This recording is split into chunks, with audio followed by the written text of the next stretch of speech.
قرآن وہ کتاب ہے جو درس انقلاب ہے، سمجھ کے گر کوئی پڑھے تو نور علی نور ہے۔ الحمدللہ رب العالمین والصلاة والسلام علی اشرف الانبیاء والمرسلین، اما بعد۔ السلام علیکم ورحمۃ اللہ وبرکاتہ۔ سیرت کے نبوی دور کو ہم دیکھ رہے تھے۔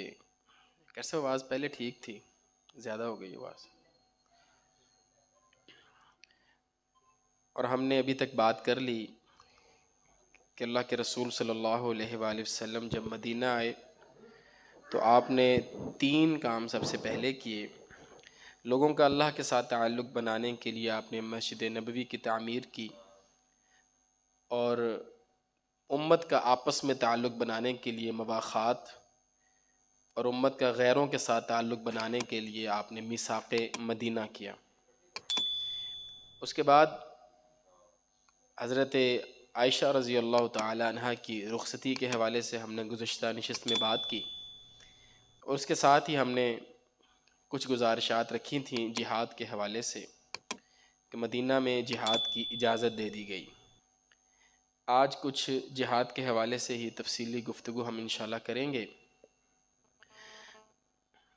جہاد کیسے فرض ہوا، کن مراحل میں فرض ہوا، اور اس کی ابتدا کن سریہ سے ہوئی اور کن غزوات سے ہوئی، اور انشاءاللہ چلتے چلتے ہم غزوہ بدر تک انشاءاللہ پہنچیں گے۔ ایک بات یہ ذہن میں رہے، جیسے ہم نے مکی دور کے اندر یہ بات کی تھی کہ دعوت کے مراحل ہیں، مختلف مراحل ہیں، انفرادی دعوت سے پھر اعلانیہ دعوت اور پھر بیرون مکہ دعوت۔ جس طرح مکی دور سارا دعوت پر مبنی ہے اور اس کے مراحل ہیں، بالکل اسی طرح مدنی دور جو ہے یہ جہاد پر مشتمل ہے اور اس کے بھی مراحل ہیں، جس طرح دعوت کے مراحل ہیں۔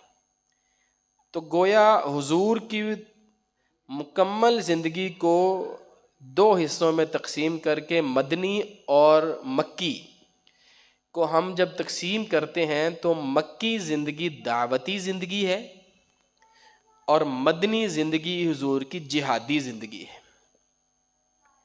جس میں جہاد کا غلبہ ہے، دعوت ساتھ ساتھ ہے، دعوت بھی ہمیں ملے گی لیکن غلبہ جہاد کا ہے۔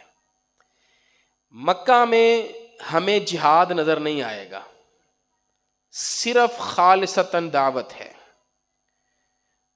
اور اس دعوت میں لازمی طور پر یہ چیز شامل تھی کہ لڑائی کرنی ہی نہیں ہے، جواب دینا ہی نہیں ہے، صرف صبر کے ساتھ برداشت کرنا ہے۔ اس طریقے پر مسلمان آواز بہت تیز، اس طریقے پر وہ دعوتی زندگی ہے، یہ جہادی زندگی ہے۔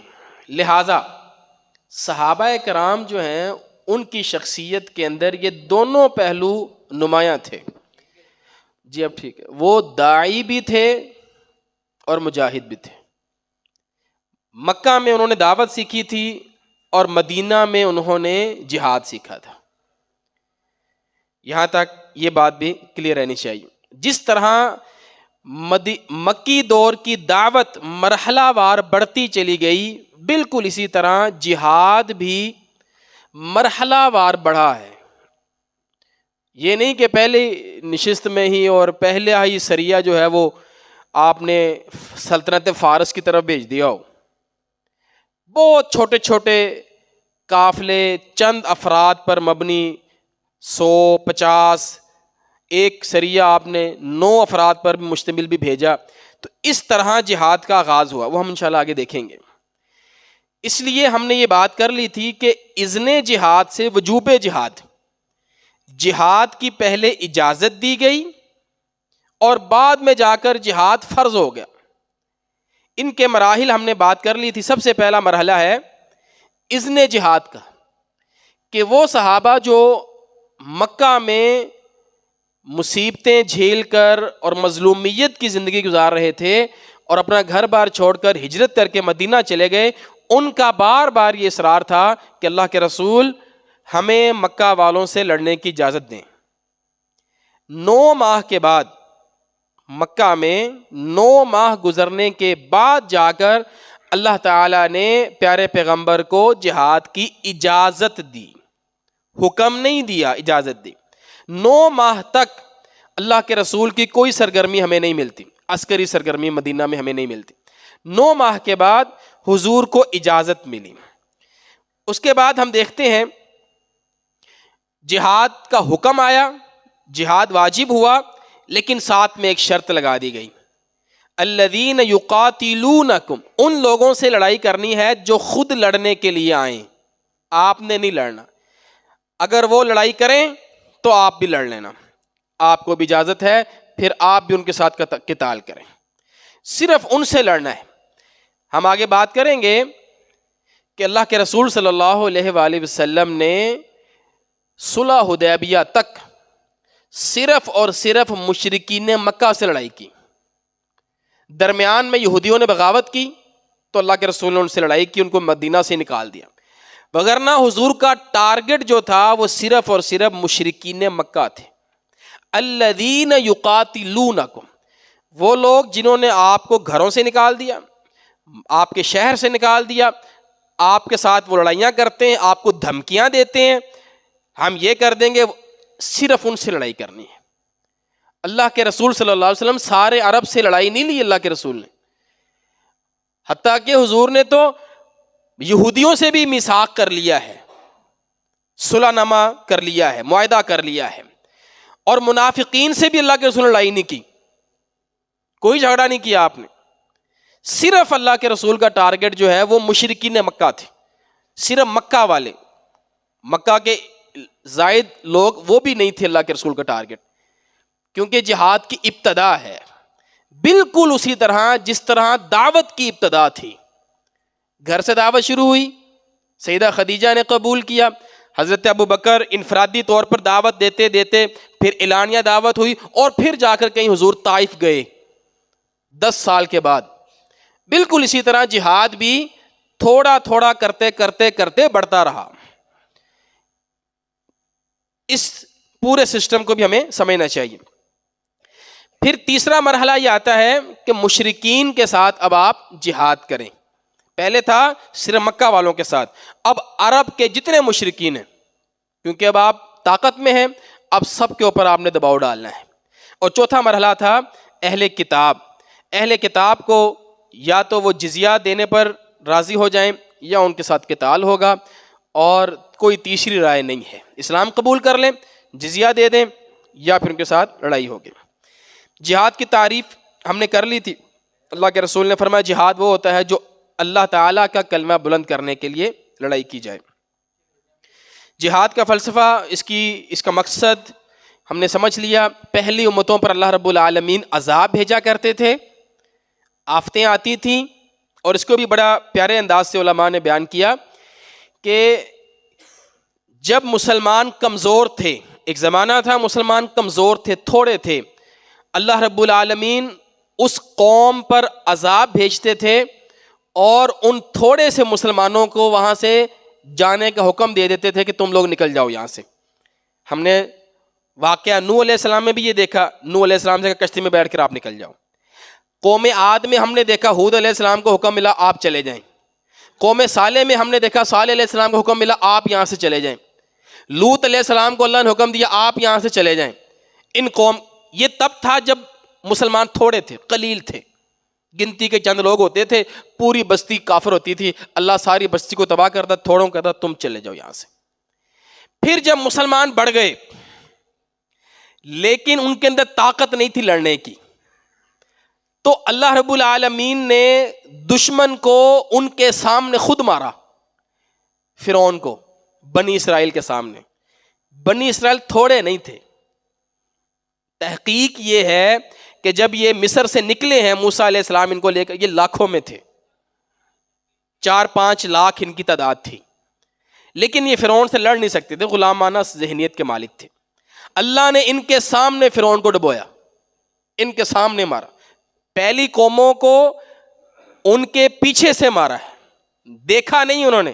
لوط علیہ السلام کا واقعہ پڑھیں، فرشتے کہنے لگے لوط آگے کی طرف دیکھنا ہے، ولا یلتفت، پیچھے نہیں دیکھنا، مڑ کر نہیں دیکھنا پیچھے کیا ہوا.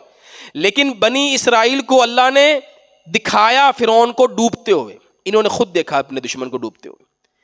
تیسرا مرحلہ ہے نبی مکرم صلی اللہ علیہ وآلہ وسلم کا، کہ جب امت مسلمہ کی تعداد بھی تھی اور ان کے پاس طاقت بھی تھی، اب اللہ رب العالمین عذاب خود نہیں بھیجتے، اب اللہ تعالیٰ ان مسلمانوں کے ہاتھوں سے عذاب دیا کرتے ہیں. پرشین کو بھی اللہ نے عذاب دیا، قسطنطنیہ کو اللہ تعالیٰ نے عذاب دیا، افریقہ کو اللہ تعالیٰ نے عذاب دیا مسلمانوں کے ہاتھوں سے، صحابہ کرام اور تابعین کے ہاتھوں سے. یہ اللہ رب العالمین کی سنت ہے، اسے ہم جہاد کہیں گے. یہ جہاد کا مقصد ہے. اب جہاد ہے، عذاب نہیں ہے. اس لیے ہم نے بات کر لی تھی ابابیل کوئی نہیں آنے، ابابیل پہلے ہی آتے ہوتے تھے. اب اللہ رب العالمین نے کوئی ایسی آفت نہیں بھیجنی. اب آفتیں چھوٹی موٹی آ جاتی ہیں، کوئی جنگل میں کوئی آگ لگ گئی، کہیں کوئی زلزلہ آ گیا، وہ پھر دوبارہ کھڑے ہو جاتے. جاپان میں ہر دوسرے مہینے زلزلہ آیا ہوا تو وہ پھر سے دوبارہ کھڑے ہو جاتے، ان کو کوئی فرق ہی نہیں پڑتا. اصل جو چیز ہے وہ جہاد ہے.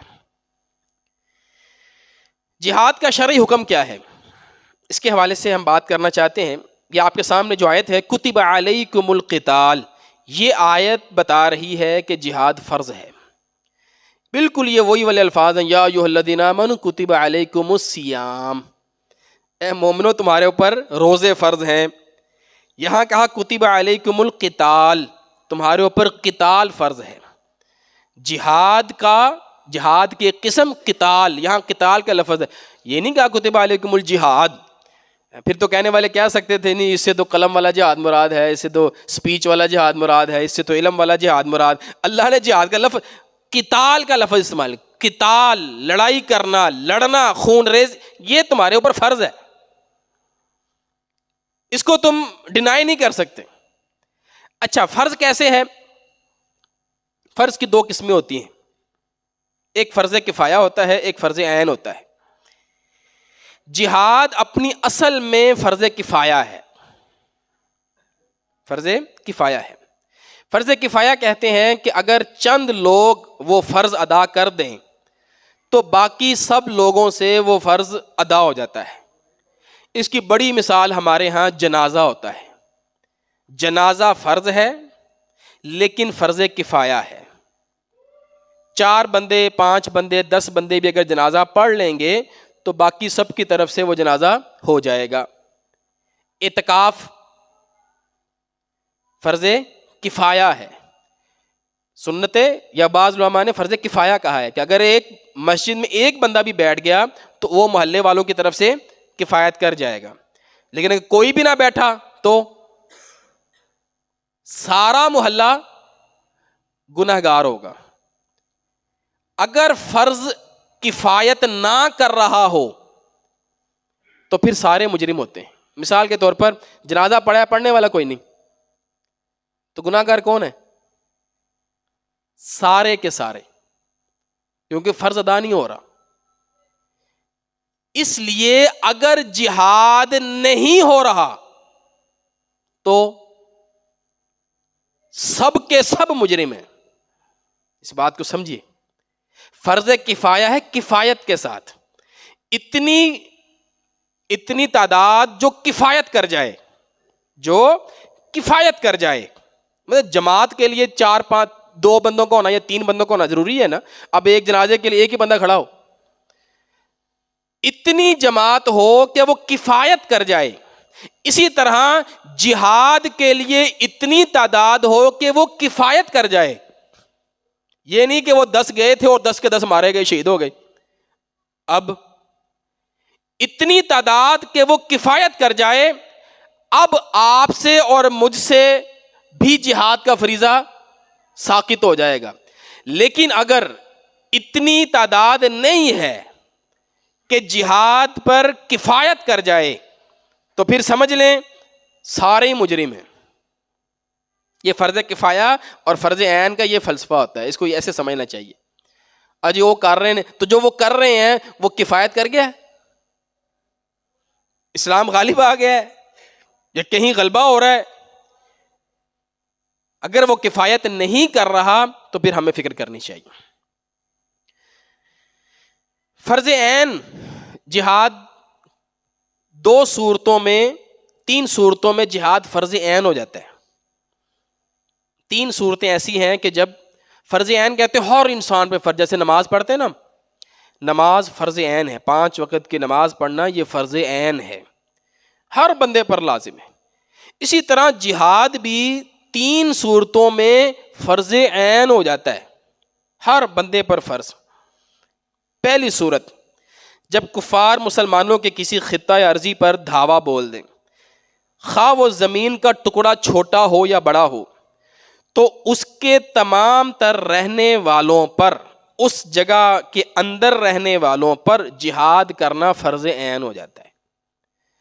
مثلا کافر نے کسی علاقے پر اگر حملہ کر دیا تو وہاں کے رہنے والوں پر جہاد فرض عین ہو جاتا ہے.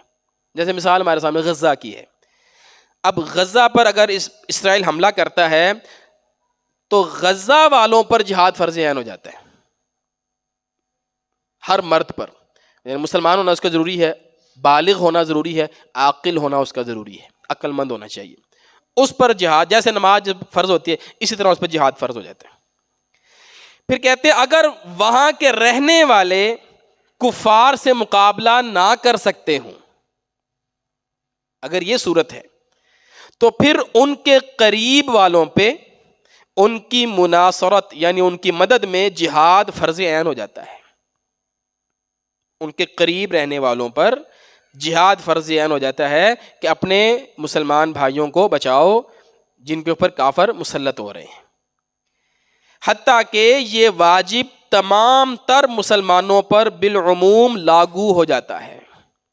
پھر جیسے جیسے یہ ایریا بڑھتا چلا جائے گا، جیسے قریب والے بھی نہیں کر سکتے، پھر اس کے بعد والے، پھر وہ بھی نہیں کر سکتے، تو پھر اس کے بعد والے، اور اگر کوئی بھی نہیں کر رہا تو پھر ساری امت ہی مجرم ہے.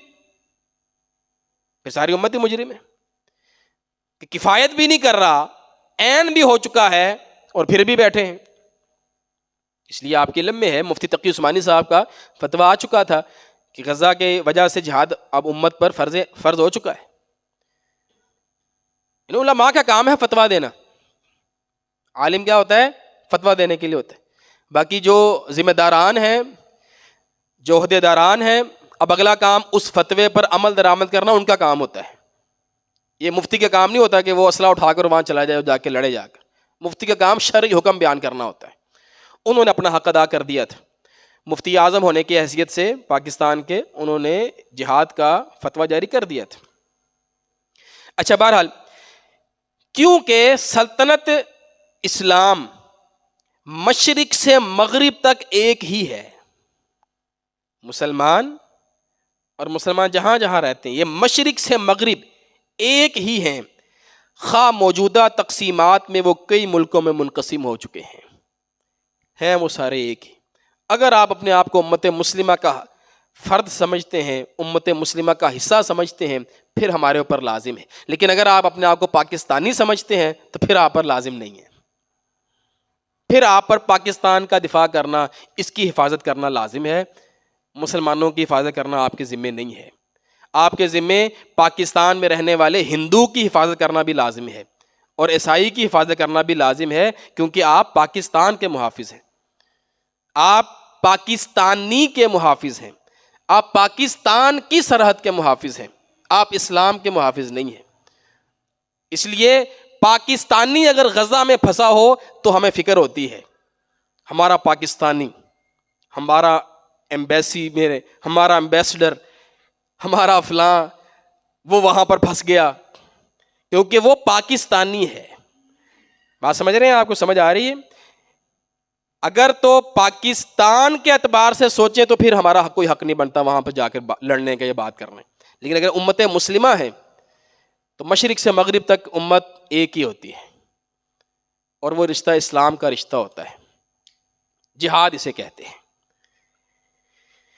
دوسری صورت، اگر مسلمانوں کا جو حکمران ہے وہ یہ اعلان کر دے کہ اب جہاد کرنا ہے اور سب جہاد کے لیے نکلو، لازم ہے سب کے لیے جہاد کرنا، تو یہ دوسری صورت ہے، یہ بھی جہاد فرض عین ہو جاتا ہے، اگرچہ آپ کے اوپر حملہ ہو یا نہ ہو، آپ نے دوسرے پر حملہ کرنا ہے، حکمران نے کہہ دیا سب نکلو، اب نکلنا پڑے گا۔ اس کی دلیل غزوہ تبوک ہے۔ اللہ کے رسول صلی اللہ علیہ وسلم جب غزوہ تبوک پر گئے تھے تو آپ نے حکم دیا تھا، اے ایمان والو، اے مسلمانوں، سارے نکلو۔ 30,000 کا لشکر اللہ کے رسول، یہ حضور کی زندگی کا سب سے بڑا لشکر تھا، کیونکہ فرض عین ہو گیا تھا جہاد، اور جو پیچھے رہ گئے تھے حضور ان سے ناراض ہوئے تھے۔ جو مسلمان پیچھے 50 دن اللہ کے رسول ان سے بات نہیں کی تھی، ایک مسلمان سے آپ اور میں صرف 3 دن ناراض رہ سکتے ہیں، اللہ کے رسول 50 دن ناراض رہے تھے ان سے، آپ نے کلام ہی نہیں کیا ان سے۔ تیسری صورت یہ ہوتی ہے کہ آپ فرض کفایہ کے طور پر جہاد میں شامل ہوئے، میدان جہاد میں پہنچ گئے، سامنے کافر آ گیا ہے، اب آپ میدان میں کھڑے ہیں، اب آپ پر فرض عین ہو گیا ہے، اب آپ بھاگ نہیں سکتے وہاں سے۔ ہاں گھر میں بیٹھے ہیں ٹھیک ہے، کوئی مسئلہ نہیں، لیکن میدان میں جا کر سامنے کافروں کو دیکھ کر اگر آپ نکلتے ہیں تو اللہ کے رسول نے فرمایا یہ 7 بڑے گناہ ہیں، ان سے بچنا چاہیے۔ شرک، جادو، کسی انسان کو قتل کر دینا، سود کھانا، یتیم کا مال کھانا، اور وَالتَّوَلِّي یوم الزحف، آپ نے فرمایا جہاد کے میدان سے بھاگ جانا، کبیرہ گناہوں میں سے ہے اور بہت سخت سزا ہے اس کی۔ اور اس کی وجہ یہ ہوتی ہے کہ ایک بھاگے گا نا تو سارا جو لشکر ہے مسلمانوں کا، ان کے حوصلے پست ہوں گے، پھر دوسرا بھی نکلے گا، پھر تیسرا بھی، وہاں نہیں نکلنا، اب وہاں ڈٹ کے کھڑے ہو جائیں۔ یہ 3 صورتیں ہیں، جہاد فرض عین ہو جاتا ہے، اس کے بغیر گزارا نہیں ہے۔ جہاد کی کچھ اقسام کی جاتی ہیں، جیسے جہاد بالنفس ہے، جہاد بالشیطان ہے، جہاد بالکفار والمنافقین ہے۔ جہاد بالنفس سب سے پہلا درجہ جو ہے وہ جہاد بالنفس کا ہے، کہ انسان اپنے نفس کے ساتھ جہاد کرے، کوشش کرے اس کو توڑنے کی، روندنے کی، صبح میں اٹھے، فجر میں اٹھے، اپنے نفس کو چھوڑ دے، آرام سے اس کو اٹھائے، ٹھنڈے پانی سے وضو کرے، نماز پڑھے، یہ جہاد بالنفس ہے، اپنی اصلاح کرنا۔ اسی طرح جہاد بالشیطان ہے، شیطان جو ہے وہ جھانسا دے رہا ہے، گمراہ کر رہا ہے، انسان اس سے بچنے کی کوشش کرے۔ تیسری چیز ہے کفار، جو اولیاء و شیطان ہے، شیطان کے کرندے ہیں، ان کے ساتھ جہاد۔ اس کی پھر 3 قسمیں بنتی ہیں۔ جو جہاد بالکفار ہے، کافروں سے جہاد کرنا، اس کے 3 آگے درجے بنیں گے، 3 حصے بنیں گے۔ پہلا ہے جہاد بالعلم والبیان، ان کے ساتھ علمی طور پر جہاد کرنا، کافروں کے ساتھ ان کے جو علمی اشکالات ہیں ان کا جواب دینا، وہ جو مسلمانوں کو گمراہ کرنے کی کوشش کرتے ہیں ان کے جوابات دینا، اپنے مسلمانوں کا نظریاتی طور پر ان کی حفاظت کرنا۔ یہ الحاد جو پھیل رہا ہے، لبرلزم پھیل رہا ہے، دوسرے تیسرے نظام جو پھیل رہے ہیں، ان کا جواب دیا جائے، یہ ایک علمی کام ہے اور یہ علماء کرام کی ذمہ داری ہے۔ اسی طرح جہاد بالمال ہے، انسان اپنا مال مسلمانوں جہاد پر استعمال کرے، یہ کام تاجروں کا ہے، جن کے پاس جو چیز ہوتی ہے، اہل علم سے جہاد کریں گے، اہل مال سے جہاد کریں گے۔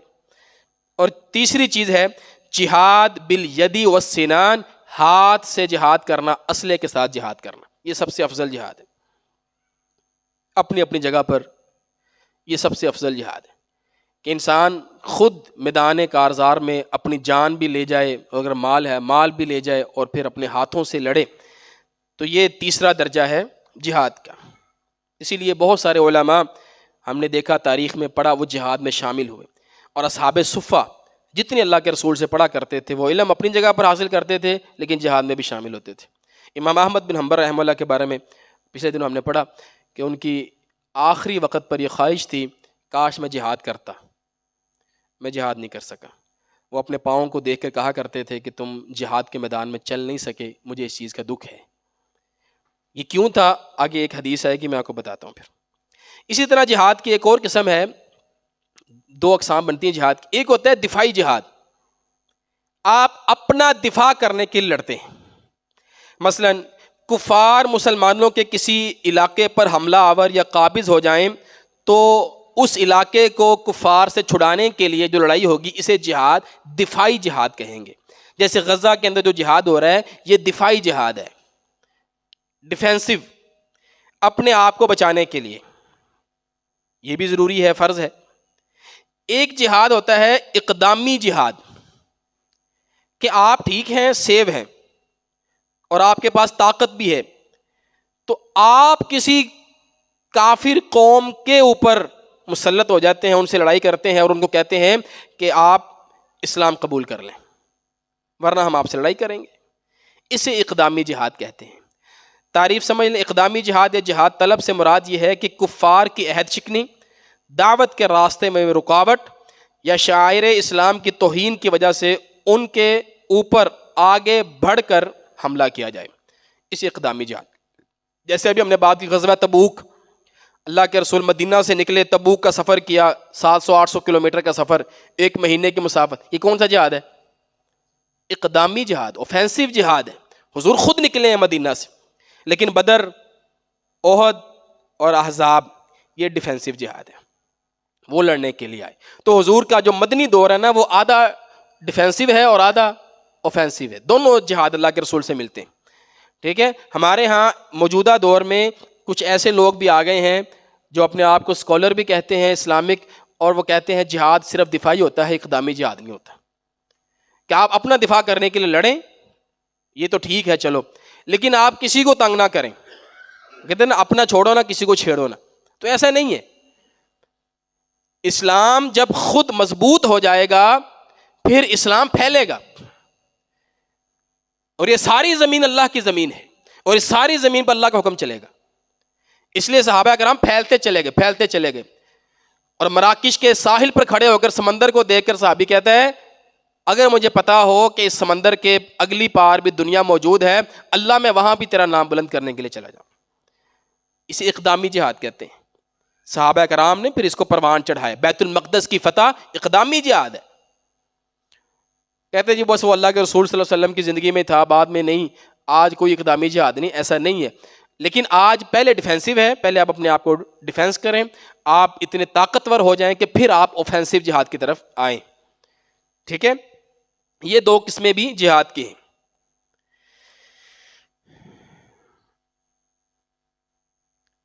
جہاد کی فضیلت کے حوالے سے یہ بڑی اہم حدیث ہے۔ اللہ کے رسول صلی اللہ علیہ وسلم نے فرمایا تھا للشہید عند اللہ 6 خصال، شہید کے لیے اللہ تعالیٰ کی طرف سے 6 انعامات ہوتے ہیں۔ یغفر له فی اول دفعۃ، کہا جیسے ہی اس کا خون کا پہلا قطرہ گرتا ہے اللہ اس کو معاف کر دیتا ہے۔ وَيَرَى مَقْعَدَهُ مِنَ الْجَنَّةِ، اور فوراً اس کو جنت میں اس کا ٹھکانہ دکھا دیا جاتا ہے۔ اس لیے اگر آپ نے دیکھا ہو، میں نے دیکھے ہیں کچھ کہ وہ جیسے ہی شہید ہو رہے ہوتے ہیں تو وہ مسکرا رہے ہوتے ہیں، آپ نے وہ مسکراتے چہرے دیکھے ہوں گے شہداء کے، کیونکہ ان کو ان کا ٹھکانہ جنت میں دکھا دیا جاتا ہے، اس لیے وہ مسکرا رہے ہوتے ہیں۔ اس کی مثال وہ آپ لے سکتے ہیں نا، حضرت حنظلہ رضی اللہ عنہ کو وہ صحابہ فرشتے کیا دے رہے تھے؟ غسل دے رہے تھے، تو حدیث میں موجود ہے۔ وَيُجَارُ مِنْ عَذَابِ الْقَبْرِ، ان کو قبر کا عذاب نہیں ہوتا، قبر کے عذاب سے محفوظ ہوتے ہیں۔ وَيَأْمَنُ مِنَ الْفَزَعِ الْأَكْبَرِ، اور عظیم گھبراہٹ، بڑی گھبراہٹ سے بھی یہ محفوظ ہوتے ہیں، یعنی میدان معاشر کی جو گھبراہٹ ہے۔ وَيُوضَعُ عَلَى رَأْسِهِ تَاجُ الْوَقَارِ، اور ان کے سر پر قیامت والے دن وقار کا ایک تاج پہنایا جائے گا۔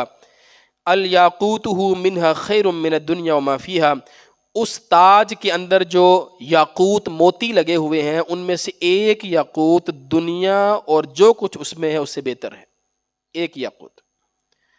وَيُزَوَّجُ 72 زَوْجَةً مِّنَ الْحُورِ الْعِينِ، جنت کی 72 حوروں سے اللہ اس کی شادی کرواتا ہے۔ 72، یہ صرف شہید کے لیے ہے، عام مسلمان کے لیے 2 ہیں، شہید کے لیے 70+ ہے، اور وہ 2 بھی اللہ نے رکھی ہیں، اس لیے وہاں پر بن گئی 72۔ وَيُشَفَّعُ فِي 70، اور وہ 70 لوگوں کی شفاعت کرے گا، من اقاربہ، اپنے قریبی رشتہ داروں کی۔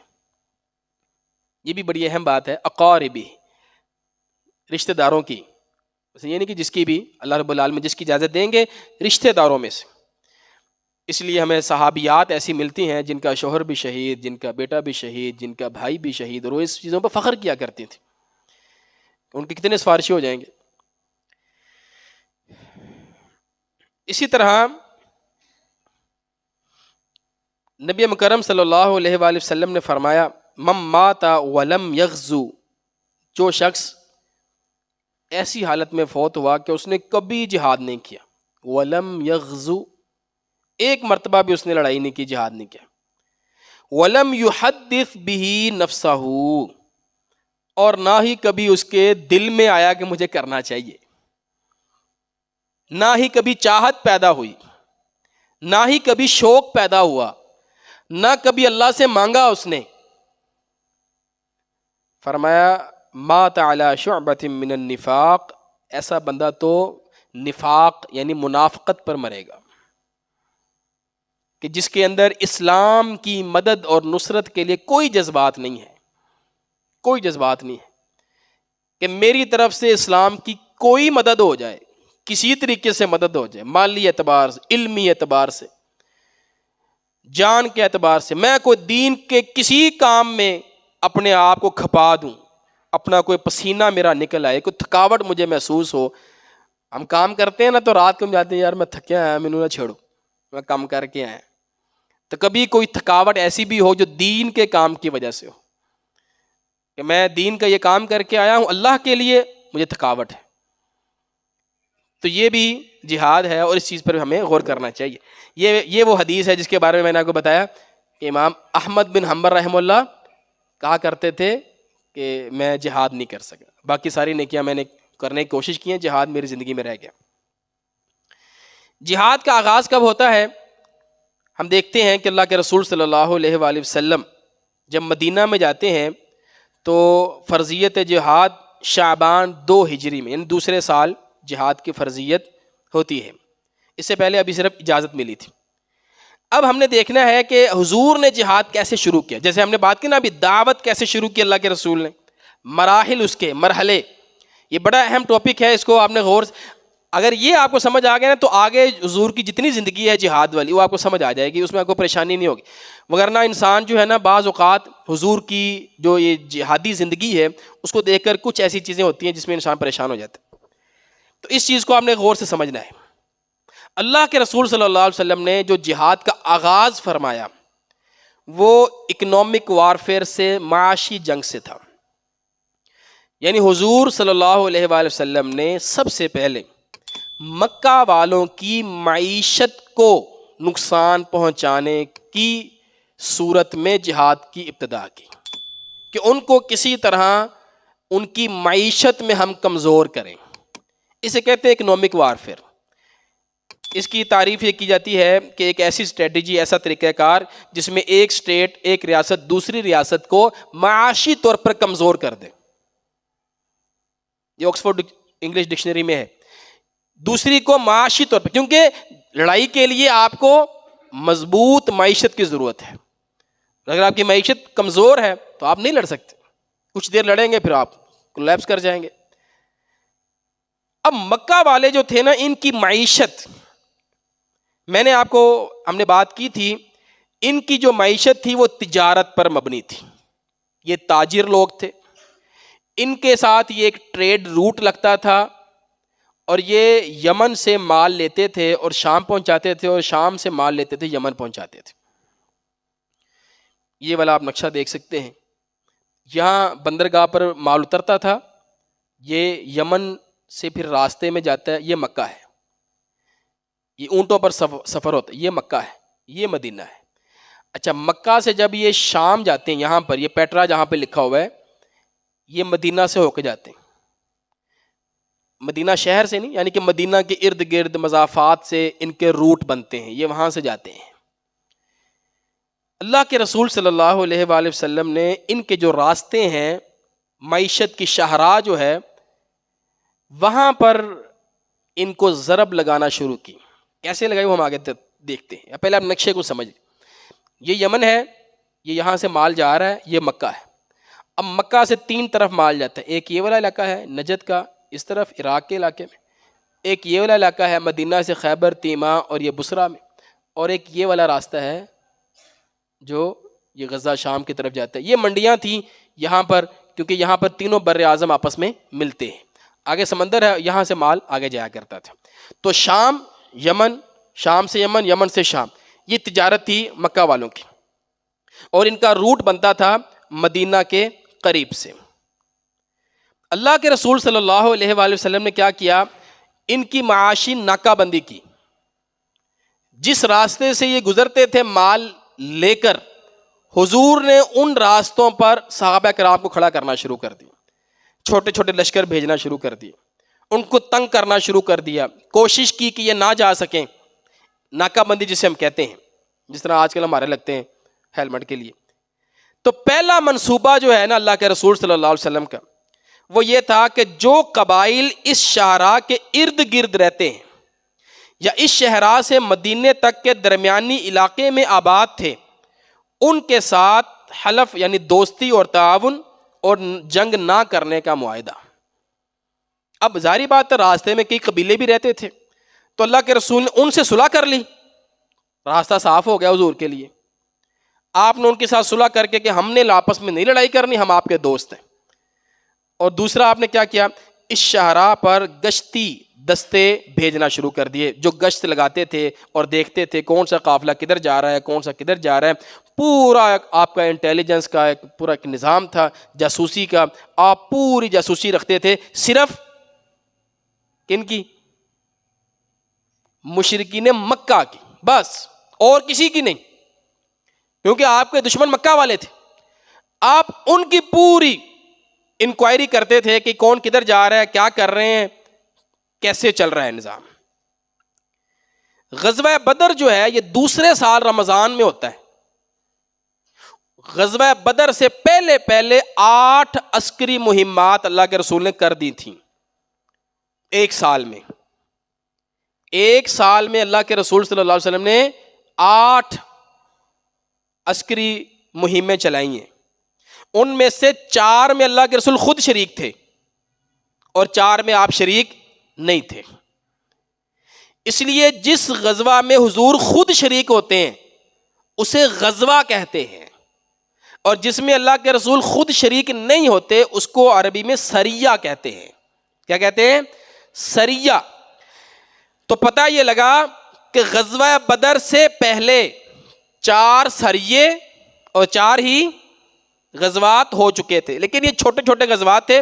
سب سے بڑا غزوہ بدر تھا، وہ بڑا تھا، اس لیے بدر کو ہم نے مین بنایا ہے، اور اس سے پہلے 4 سریے اور 4 غزوات ہو چکے تھے۔ آپ صلی اللہ علیہ وآلہ وسلم کی زیر قیادت 27 غزوات ہوئے ہیں مکمل زندگی میں، یہ شماریات میں آپ کے سامنے رکھ رہا ہوں۔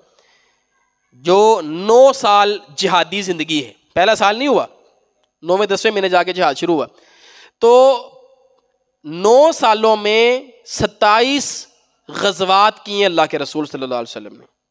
یہ تقریباً 4.5 ماہ کے بعد ایک غزوہ بنتا ہے، ہر 4 ماہ کے بعد اوسطاً اللہ کے رسول غزوے پر چلے جایا کرتے تھے۔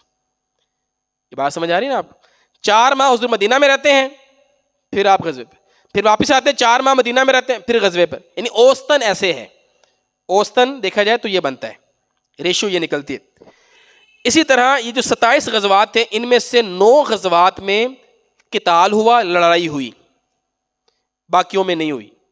باقی کتنے رہ گئے؟ 9 نکال دیں آپ اس میں سے، 18 میں لڑائی نہیں ہوئی، لڑائی سے لڑے بغیر ہی معاملہ ختم ہو گیا۔ 7 غزوات میں حضور اکرم صلی اللہ علیہ وسلم کو پیشگی اطلاع مل گئی تھی کہ دشمن حملے کی سازش کر رہے ہیں۔ اسی طرح غزوہ تبوک بھی ایسے ہی تھا، حضور کو پتہ لگ گیا تھا وہ ہمارے خلاف تیاری کر، حضور نے کہا ہم ان پہ حملہ کر دیتے ہیں۔ تو 7 غزوات ایسے ہیں۔ غزوات کا سلسلہ 8 سال تک جاری رہا، 2 ہجری تا 9 ہجری، ہاں 10ویں ہجری اللہ کے رسول نہیں نکلے، وہ سریے ہیں، تو اس کو آپ 8 سال تک کر لیں، جن میں سن 2 ہجری میں سب سے زیادہ غزوات ہوئے۔ کتنے؟ 8 غزوات۔ ابھی تو ہم نے بدر سے پہلے بات کی تھی نا، بدر تو دوسرے سال میں ہوا، تو دوسرے سال کے اندر 8 غزوات ہوئے، اور باقی 7 سالوں میں 8 نکال دیں تو 19 غزوات ہوئے، سب سے زیادہ دوسرے سال۔ سریے کتنے ہوئے؟ 70۔ 70 سریے حضور نے خود بھیجے ہیں 10 سالوں میں.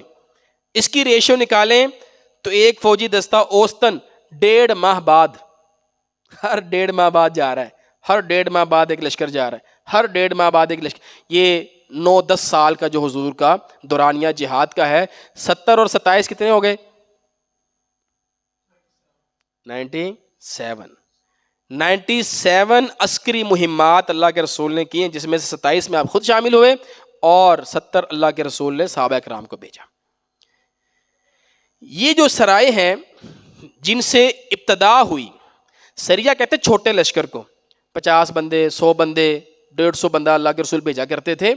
ان کا مقصد یہ ہوتا تھا دشمن کی نقل و حرکت کو کمزور کرنا. اب وہ امن سے نہیں جا سکتے، ان کو پتا ہے مسلمان راستے میں ملیں گے، تنگ کریں گے، کبھی ہو سکتا ہے لڑائی بھی ہو جائے ان سے، کبھی ہو سکتا ہے نہ لڑائی ہو. تو نقل و حرکت کو کمزور کرنا، دشمن کی معیشت پر ضرب لگانا، اب وہ محفوظ نہیں ہے. اچھا، اسی لیے اللہ تعالیٰ نے حضور کو ہجرت کہاں کروائی؟ مدینہ میں، کیونکہ مدینہ جو ہے وہ ان کے ٹریڈ روٹ میں آتا ہے، مدینہ ٹریڈ روٹ میں آتا ہے، اس لیے اللہ کے رسول نے اللہ نے مدینہ کا انتخاب کروایا. غزوات سے پہلے جہادی تربیت، یہ بڑی اہم چیز ہے. اب اس میں لڑائی نہیں ہوتی سریہ میں، ہو سکتا ہے کوئی بندہ آگے سے ملے نہ ملے، آپ کو پلانڈ تو نہیں ہے نا لڑائی. آپ جا کر شہراہ پر بیٹھ گئے، کوئی بھی نہیں ملا آپ کو، ہو سکتا ہے 4 بندے ملے آپ کو، 6 بندے ملے، آپ ان کو پکڑیں، لڑائی کریں ان سے. تو یہ سریہ جو تھے نا، یہ اصل میں تھے جہاد کی تربیت، یہ جنگی مشقیں تھیں. بات سمجھ آ رہی ہے آپ کو؟ یہ اصل میں جنگی مشقیں تھیں، جن جنگی مشقوں کا انجام بنا بدر. میں آپ کو پہلے شروع میں یہ بات کی تھی، یہ نہیں ہے کہ پہلے ساتھ ہی جا کر حضور بدر میں کھڑے ہو گئے اور لڑائی شروع ہو گئی، ایسے نہیں ہے. 8 جنگی مشقیں ہوئی ہیں، ان جنگی مشقوں میں جو کچھ سیکھا، سمجھا، دیکھا، اس کا نتیجہ پھر بدر ہے. تو یہ جو سریے ہوتے تھے یہ اصل میں جنگی مشقیں ہوا کرتی تھی، اور یہ بدر کے بعد بھی جاری رہیں. ان راستوں پر واقع قبائل سے معاہدے کیے جائیں.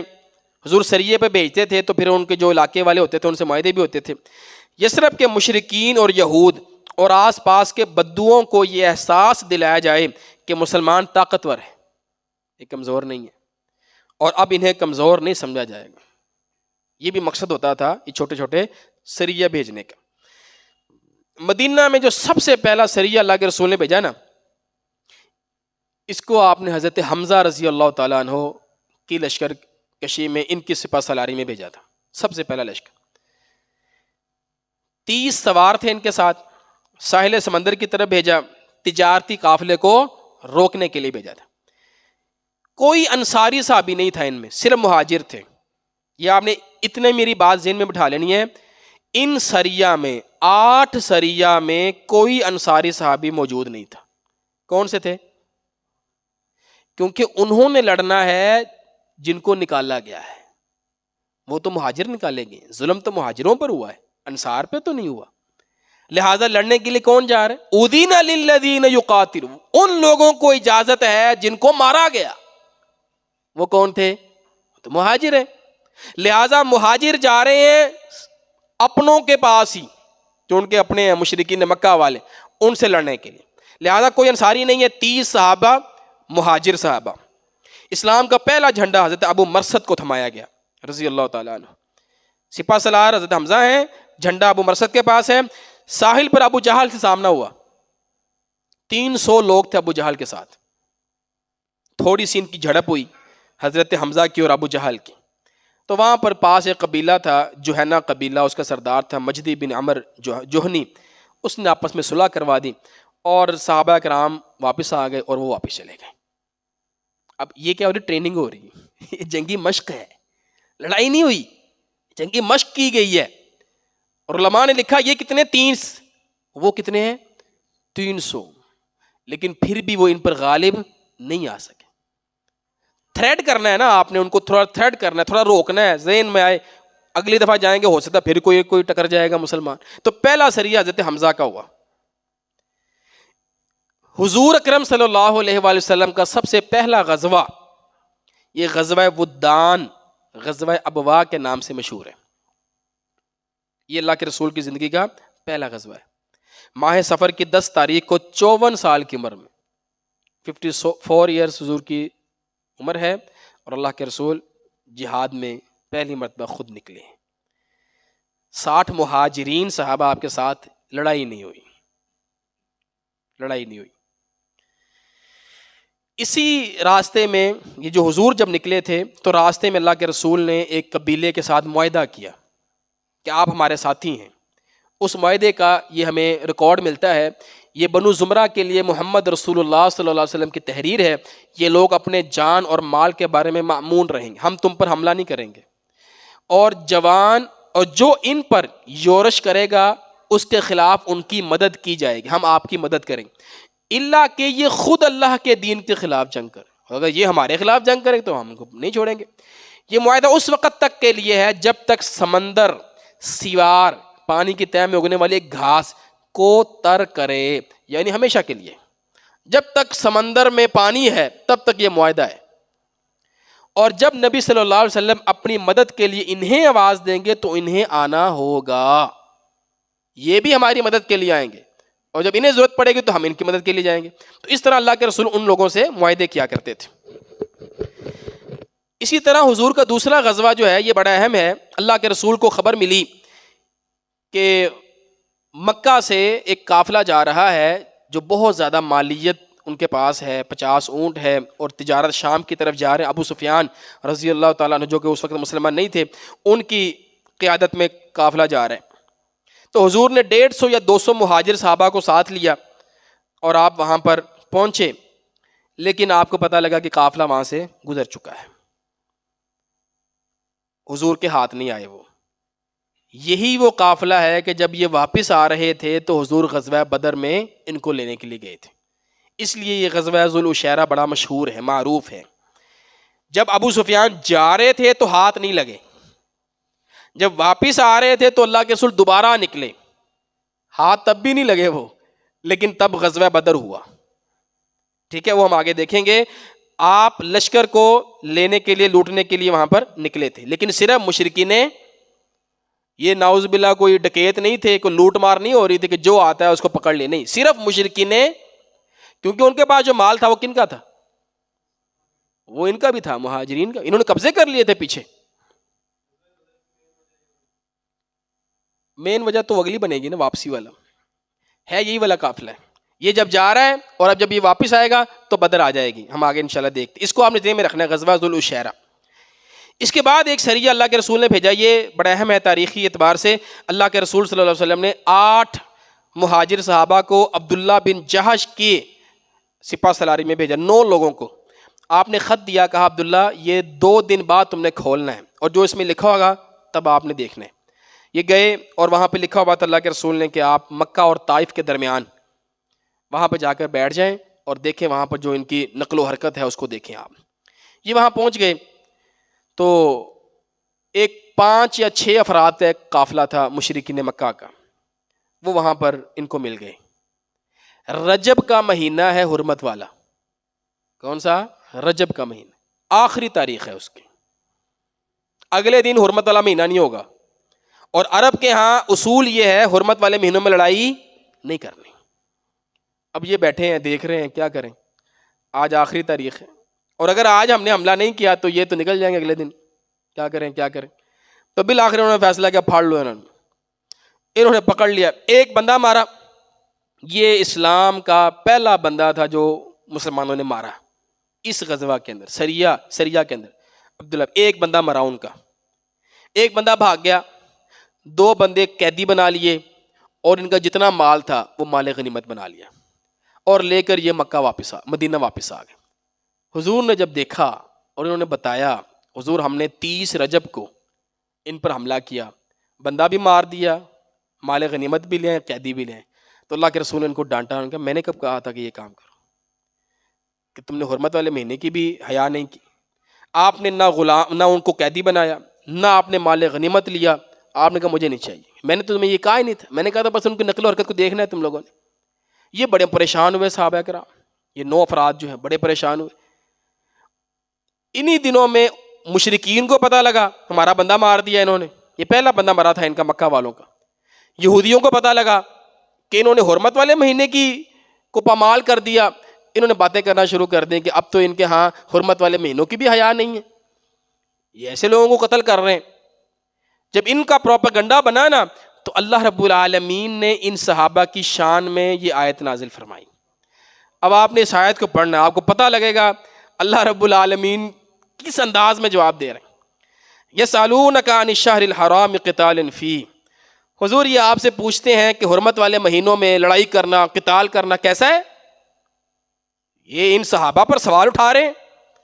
قل آپ ان کو کہہ دیجئے قتال فیہ کبیر، ان مہینوں میں قتال کرنا، لڑنا واقعی میں کبیر بڑا معاملہ ہے، بڑا گناہ ہے، گناہ کبیرہ ہے.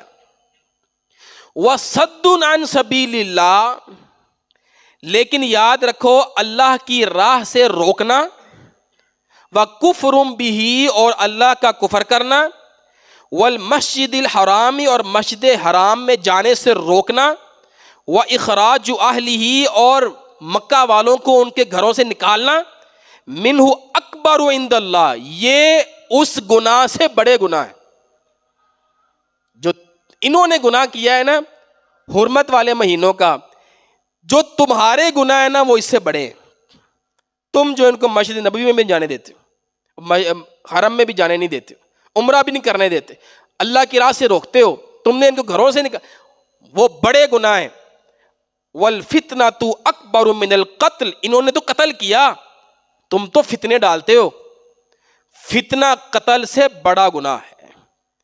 آپ دیکھیں اللہ رب العالمین نے کیسے صحابہ کے اوپر پردے ڈالے. ان کو چھوڑو، تم بتاؤ تم کیا کرتے ہو. جیسے کہ باپ یا ماں، اکثر ماں کرتی اپنے بچے میں پردہ نہیں ڈال دیتی. اچھا میرا منڈا ہے کہنا تیرے منڈے نے کی کیتا سی. تو اللہ رب العالمین کیسے محبت کے ساتھ صحابہ کرام کے اس گناہ پر پردہ ڈال رہے ہیں. اچھا چلو ان سے تو ہو گیا جو ہو گیا، تم بتاؤ تم کیا کرتے رہے ہو. جب یہ آیت اتری نا تو اللہ کے رسول نے ان کو بلایا اور ان سے مال غنیمت بھی قبول کر لیا، اور آپ نے قیدیوں کو بھی رکھ لیا، اور پھر یہ صحابہ کرام جو ہے وہ ذرا خوش ہو گئے، راضی ہو گئے. اب آئیے آپ غزوہ بدر کی طرف. یہ 8 سریے، ان میں سے چند کا میں نے آپ کے سامنے ذکر کیا. 4 غزوات تھے، 4 سریے تھے. غزوہ بدر رمضان کا مہینہ ہے، 2 ہجری ہے. اللہ کے رسول کو پتہ لگا کہ اب وہ جو ابو سفیان رضی اللہ تعالیٰ عنہ والا قافلہ واپس آ رہا ہے، اب وہ واپس آئے گا. تو اس کے پاس جو مالیت تھی 1000 اونٹ تھے، 50,000 دینار تھے. اگر ان کو کلو کے اندر تولا جائے تو یہ 262 کلو سونا بنتا ہے. 262 کلو سونا بنتا ہے. اور میں آج اس کی کیلکولیشن لگا کے نہیں آیا ہوں کیونکہ یہ بہت آگے چلی جانی تھی بات. اور اس پورے لشکر کے محافظ صرف 40. تو یہ ایک بڑا سنہری موقع تھا مسلمانوں کے لیے اپنے مال کو واپس لینے کا. اب سمجھ رہے ہیں نا سونا کیسے ہے. اور تو سارے مہاجر اور انصار کی یہاں پر تو جو ہے وہ ہو جانا تھا سب کچھ. اللہ کے رسول صلی اللہ علیہ وآلہ وسلم اس کو پکڑنے کے لیے نکلے. اس نقشے کو آپ نے دیکھنا ہے. یہ ہے مدینہ اور یہ ہے بدر. جو قبیلہ آتا ہے نا یہ بدر سے ہو کے جاتا ہے. کوئی بھی قبیلہ، یہ جو لشکر ہوتے ہیں، قافلے ہوتے ہیں، یہ بدر سے ہو کر جاتے ہیں. بدر ایک علاقہ ہے، میں آپ کو دکھاتا ہوں.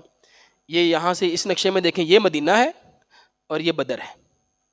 ٹھیک ہے، تو حضور کو بھی مدینہ سے یہاں بدر آنا پڑا. یہ ساحل سمندر ہے، بحیرہ احمر ہے، یہ بدر ہے. تو یہاں سے مکہ والے نا بدر سے گزرتے تھے. بدر ایک مقام کا نام، ایک جگہ کا نام ہے. یہ آج کا نقشہ ہے، اس کا میں نے گوگل سے لیا ہے. یہ مسجد العریش ہے جو بدر میں گئے ہیں. اللہ کے رسول کا جہاں خیمہ تھا اس جگہ پر یہ مسجد ہے. یہ بدر کی جو ہے نا وہ مقام ہے سارا. ٹھیک ہے، یہ آپ کو بیٹل آف بدر لکھا ہوا نظر آ رہا ہے. تو یہ اس طرح کا علاقہ ہے بدر کا. اللہ کے رسول صلی اللہ علیہ وسلم نے 2 صحابہ کو بھیجا، طلحہ بن عبید اللہ اور سعید بن زید کو. جاؤ قافلے کو دیکھو پہنچا ہے کہ نہیں پہنچا، کدھر پہنچا ہے.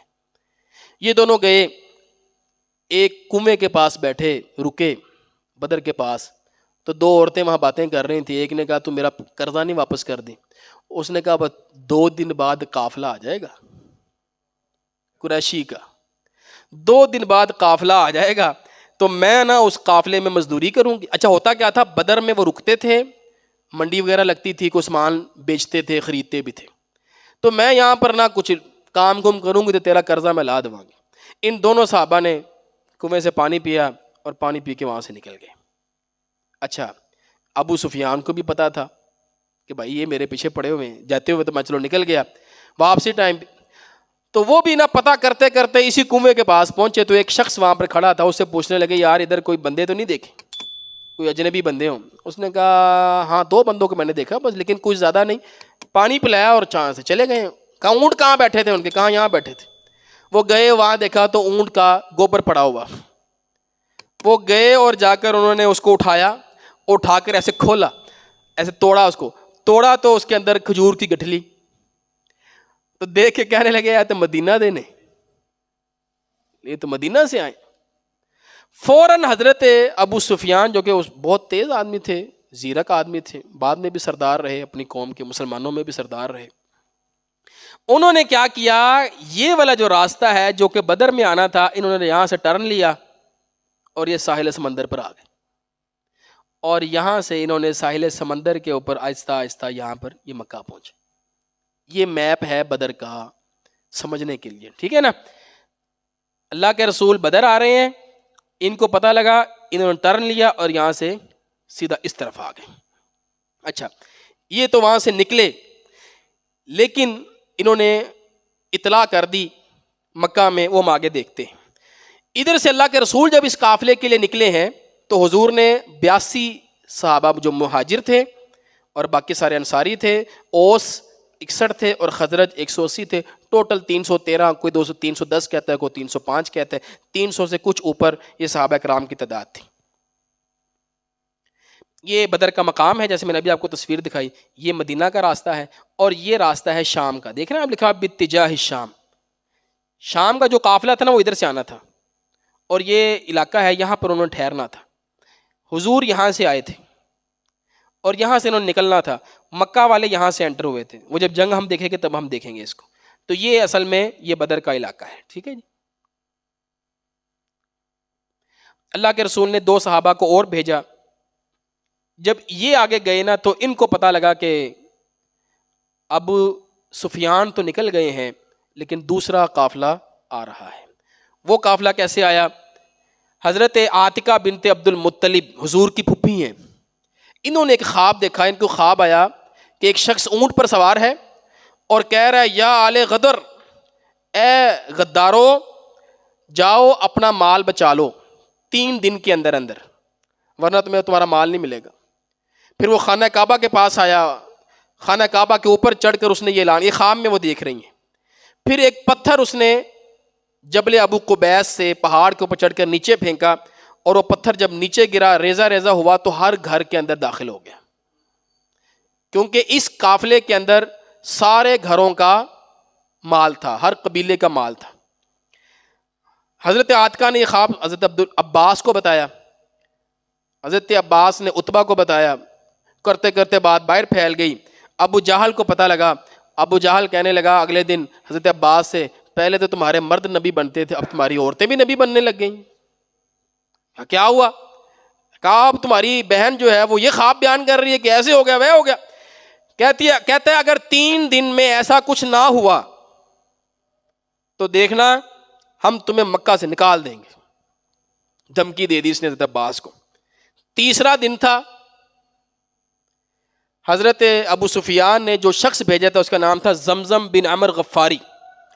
یہ آیا تیزی سے اونٹ دوڑاتا ہوا، اس نے آ کر پہنچ کر اونٹ کے کان کاٹے، اس کا خون اپنے جسم پر ملا، اپنی قمیض پھاڑی اور اونچی اونچی آواز سے چیخ رہا یا معشر قریش، اے قریش والو، اللطیم اللطیم، قافلہ قافلہ، تمہارا مال جو ابو سفیان کے ساتھ ہے، قد عرض لها محمد فی اصحابہ، اللہ کے رسول صلی اللہ علیہ وسلم اپنے صحابہ کرام کے ساتھ آپ نے دعویٰ بول دیا ہے، لا ارى ان تدرکوها، مجھے نہیں لگتا وہ تم تک پہنچے گا، الغوث الغوث، مدد کرو مدد کرو. یہی خواب دیکھا تھا عاتکہ نے، وہی سیم خواب پورا ہوگا. اور سارے مشرکین مکہ جا کر اس بندے کو دیکھ رہے ہیں، اس نے مدد کا کہا۔ الغوث کا مطلب کیا ہوتا ہے؟ اس لفظ کو آپ نے ذہن میں رکھنا ہے۔ الغوث کا مطلب ہوتا ہے مدد کرنا، مدد کرنے والا۔ تو غوث اعظم کا مطلب کیا ہوگا؟ سب سے زیادہ مدد کرنے، اعظم، سب سے زیادہ مدد کرنے والا۔ تو یہاں پر یہ مشرکین مکہ کو بھی خبر پہنچ گئی، ادھر سے پھر مشرکین مکہ نے تیاری کی، وہ بدر کے لیے نکلے۔ ابو سفیان وہاں سے نکل گئے، ابو سفیان نے خط بھی لکھا، انہوں نے کہا میں محفوظ ہوں، اب تم یہاں سے واپس چلے جاؤ۔ لیکن پھر ابو جہل نے کہا نہیں، اب ہم نے واپس نہیں جانا، اب ہم نے لڑنا ہے۔ تو آگے جو ہے وہ تفصیلات غزوے کی، لڑائی کی، وہ انشاءاللہ اگلی نشست میں ہم دیکھیں گے۔ اس پس منظر کو آپ نے ذہن میں رکھنا ہے، یہ غزوہ بدر کا پس منظر ہے۔ اصل میں اس قافلے کو پکڑنا تھا، لیکن ادھر سے یہ والے لوگ بھی آگے، وہ قافلہ وہاں سے نکل گیا۔ آگے کچھ قرآن مجید کی آیات بھی ہیں، انشاءاللہ اس کے ساتھ ہم اس کو دیکھیں گے۔ جزاکم اللہ خیر۔